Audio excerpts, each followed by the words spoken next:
Good morning. This is Radio Douglas, coming live to you from the principal's office. It is a jazzy Thursday morning here on Radio Douglas. Thursday. Those are the blues. It is well, it's not blue. How about the skies are blues? There we go. Skies are blues. Thank you, Mrs. Maciel. Always coming to the rescue. It is Thursday, May the 14th, and it is officially 8:30 a.m. Your announcers for today are Dr. Whitbeck, Mrs. Lareniga, and the marvelous Mrs. Maciel. Welcome back to the show. Thanks for coming. Thanks for having me. How is everything? Everything is the same. And did you all know that it's National Photography Month? I did not. We can take photos of our hamburgers because it's National Hamburger Month too, right? Yeah, it is. It is very good. So send those photographs in of yourselves doing fun things to Radio Douglas, and we'll share them here. Nice. Yeah. And we wish a hearty happy birthday to one of our frequent contributors, Helen Fitzgerald. Happy birthday, Helen. Happy birthday, Helen. You share a birthday with Frank Sinatra and B.B. King, who was doing the bluesy music this morning. Ah, bluesy. King of the blues, B.B. King. Yeah, so happy birthday to all of those people. And now it is time for our Creative Kids segment. Ugh. Oh my goodness. Oh, these creative kids. That noise was because I just saw a message come up about the trivia, not because I wasn't excited about Creative Kids, because I'm very thrilled about that. My favorite picture of me ever. That's a beautiful picture. And because that picture is up and the music is not playing, we still know that it is time for our favorite segment on Thursday mornings, Musings with Maciel. Her favorite. There we go.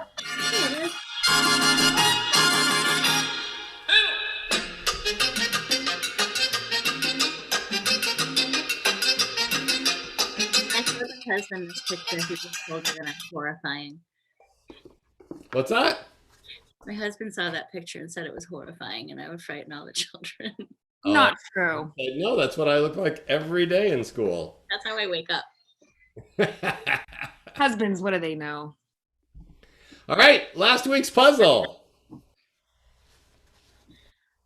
I belong to you, but others use me more often. What am I? And the answer I was looking for is your name. The honorable mention was your telephone number. Thought that was a good one. Oh, I like that. It's not your imagination. Do other people use your imagination? Maybe. guess I You're a writer That's true. of fiction. Could be true. Yeah. Yeah. Nice. All right. Are we ready to go on to see who won? Bring it on. All right, I can't wait. Last week's winner was Dylan Whitney. Yay! Good job, Dylan. What did he get for winning? Dylan, you're going to receive a very fancy Musings with Maciel pin that will be delivered to your mailbox from the wonderful, kind, and thoughtful Mrs. Amy Ryman. That's Alice's mom. Nice. Dylan knows Alice. And here's the pin right here. Congratulations, Dylan. Congratulations, Dylan. You get to wear this pin with pride. Nice. Dr. Whitbeck, who's in your office there? It's interesting because I'm outside the office, aren't I? Yeah. Are there some kids in there waiting to see you? Were they naughty? Yeah, misbehaving. Families have sent their misbehaving children to my office. Their children, to my office where they're sitting out the quarantine. 6 feet apart after they wash their hands. They're all stuffed in there. I mean, none of the kids in my class. Social distance. Yeah. All right. So, do you have another puzzle for us this week? I do. It's on the next slide. All right, let's find out what it is. Oh, we have to click it It's twice. blue. It's so nice. Hey, I am always in front of you, yet I cannot be seen. What am I? Email me your answers at douglaspuzzler@gmail.com. And that's singular, not plural. Yep. There is no S on the end of that. Douglas. Always in And front. Miss Hunt, do not text me. I'm live here. Sometimes Miss Hunt likes to text me the answer. Good morning, Miss Hunt. Thanks for watching. I'm always in front of you, yet I cannot be seen. Mhm. No, you can see your shadow. And that's not in front of you. So I'm losing twice there. Unless the sun is in back of you. Right. Yeah. Well, I'm going to puzzle over this one, Mrs. Maciel. This is a real humdinger. All right. Well, enough silence. Now send your answers to douglaspuzzler@gmail.com, and you may win one of these fantastic lapel pins. All of our winners will be drawn at random. Right? You have a random name drawer. Yeah, it's this little envelope. There it is. There's the famous envelope with all the names in it. And your name may be get put in there if you email the correct answer. So we'll be back next Thursday with more interesting thing like kittens. Who doesn't like kittens? So the third grade had a writing assignment, and I've gone into their classroom, and these are some of the things that children wrote, and the idea was that you're walking down the road and you find a box labeled magic chalk that can bring your drawings to life. What would you draw? And Annabelle said 15 kittens. I would draw 15 kittens. So she drew the cutest baby kittens ever, and then they came to life. I bet her family was thrilled to have 15 brand new kittens joining their home. What a great and creative assignment that was. Yeah, fantastic. Great response. I love it. Yeah, there were lots of great ideas. Like this from Luca. Nice, Luca. And he said, then I would be rich. That's brilliant. That is absolutely brilliant. Everything you draw comes to life by Elena. She drew a dancing dog. Nice. Love that picture. And the idea of the dog dancing. So vivid, right? Mm-hmm. It's a gorgeous picture. Not everybody drew pictures. Some people wrote a little narrative, and most people actually wrote a narrative. This was from Pete, and he said, baseball, a bat. It was from Charlie. A baseball, a bat, a football. Oh, it was from Charlie. Sorry. One of the Hamill people in third grade. Who's in third grade? Charlie. Charlie. Yeah, it's Charlie. A baseball, a bat, a football, and a dinosaur. Baseball with a dinosaur. I wonder if T-Rexes are any good at baseball. Probably not. Their arms are too short. They might be good at football, though. He could truck the whole other team. Let's hope he plays for the Niners. Wow. What a really interesting pattern of thought. I love it. I think dinosaurs could probably play baseball and football. They could just use their... They just choke up on the bat. Yeah, thanks. I was waiting for It's really good at bunting. Yeah, they'd be good at bunting. Love that imagination. So great. All right, so here's a video that I might not have permission to play because that came up to begin with. Let's try one more time. Oh, well, I can play it. This is me and Peter, my assistant. We have sidekick. We have hot water here. If you notice, when I do my cooking videos, Hunter is always my assistant, and I call him something different on each one. And I've called him my sidekick in the past. So thank you, Peter, for watching the videos and correcting your sister. Oh, I didn't even catch that. That's so cute. Isn't that great? So they are putting hot water into a jar of cold water to see what happens. Oh my goodness. So And so I'm going to fast forward. me and Peter, my sister. The action. So here's the hot water, You ready? and here's the cold water. Drop. Hold it by its string, and you want to lower it so it's as level as possible. Oh, And they've just colored it. Sidekick. Ready? got it. Together. 1, 2, 3, go. All the way down. Whoa. This should be on Science Wednesday too. Look in the jar. Where is the red hot water? Everyone can let go now. It's on the top of the cold water. Why And is it's not on the bottom though, the hot red water on the top? because it goes up because it's lighter than the cold water. When water gets heated, what does it do? It gets lighter. And it Expands. It expands. Yay. Yeah, it becomes less dense. So there you go. There is some cool or warm little science for you on Thursday morning.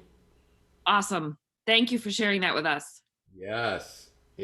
Addie and her sidekick Peter. Beautiful. I like the bandana on him too. Adorable. It's good to have a sidekick. I have a wonder now that I'm going to look up after this. What is that? What are you wondering? We like Wonder wonders. if water expands when it's hot, why does ice expand in a container that's closed? So now I have to That is look that up. fantastic. That is truly a puzzler. I do know the answer. I feel like many adults probably know the answer, but I'm going to be one of them after this show. Okay. I like that you're wondering. Hmm. Lifelong learning happening here this morning. Moments before it crystallizes, water is at its most dense, and it is actually most closely packed together. And most solids, when they go from a liquid to a solid, condense, right? And all the molecules become closer together, right? Mm-hmm. Then something magical happens in ice, in the crystal form. So you come back next week and tell us all about that. Oh, Magical ice. yes. Yeah. All right. I will. And very interestingly, in May 14th, on 1804, Meriwether Lewis and William Clark's expedition set out from St. Louis, Missouri. Whoa. And there they are. And I never ever thought, because I was looking for the picture, I never thought that they started off by boat. But they Right? did. Yeah. I just thought they hiked out of some fort in St. Louis, but no, St. Louis was a pretty big city in 1804. I was always thinking covered wagons. They have a covered wagon on their boat. Right. Of course they do, because that's how they finished their expedition. I think they also finished their expedition by boat. Really? Really? We are just learning all morning. All the time. So there are lots of rabbit holes to go down and learn about history when you just get a little fact like that. Right on. Oh, there's so many great things today. Here is our Douglas teacher joke of the day with Mrs. Johnson. What does a scientist use to freshen her breath? I don't know what. Experiments.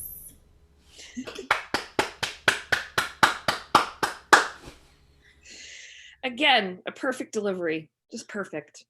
Thank you. And Wyatt was a great straight man. Mm-hmm. Oh, I think he didn't know.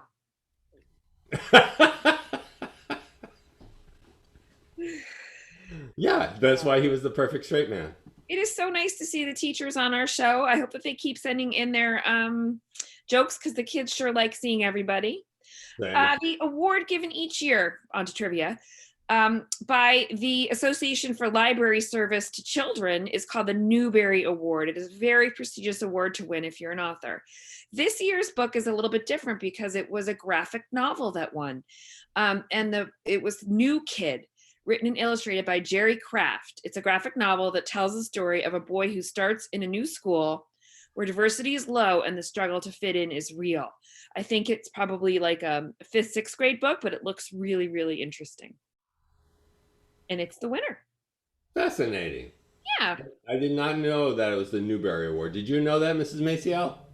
You didn't know there was a Newbery Award? No, I knew there was a Newbery Award. I just didn't know that the Newbery Award was the award that Mrs. Lareniga was going to name. Oh, no, I did not know that. I thought it was the Caldecott Award. I thought that was going to be the answer. I think that's just for illustrations. Yeah. Well, that's all I read are the illustrations. I always think of Officer Buckle when you talk about the Caldecott, because that won one year, and that was the illustrations in that were so great. Yeah. Oh, yeah, Right, yeah. on to today's question. Yeah. Sorry? Today's Radio Douglas is brought to you by Illustrations. Great for principals who cannot read. All right, we have a different kind of trivia question today. Please name the title, the band, and the singer. Bonus if you can find out where the song was written. Oh, I sent you access. This is the problem. Okay, wait. If I play it on mine, can we hear it? Yeah.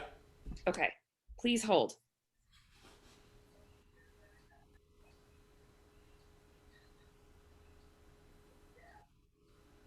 Nope, not cooperating. Let me open my iTunes. It's coming soon. In the meantime, we will say that this entire show is ad-libbed and nothing is practiced ahead of time. In case you didn't wonder about that, I'm telling you now. Were it not obvious. You hear it? Comes the sun, doo-doo-doo. Here comes the sun. I say it's all right.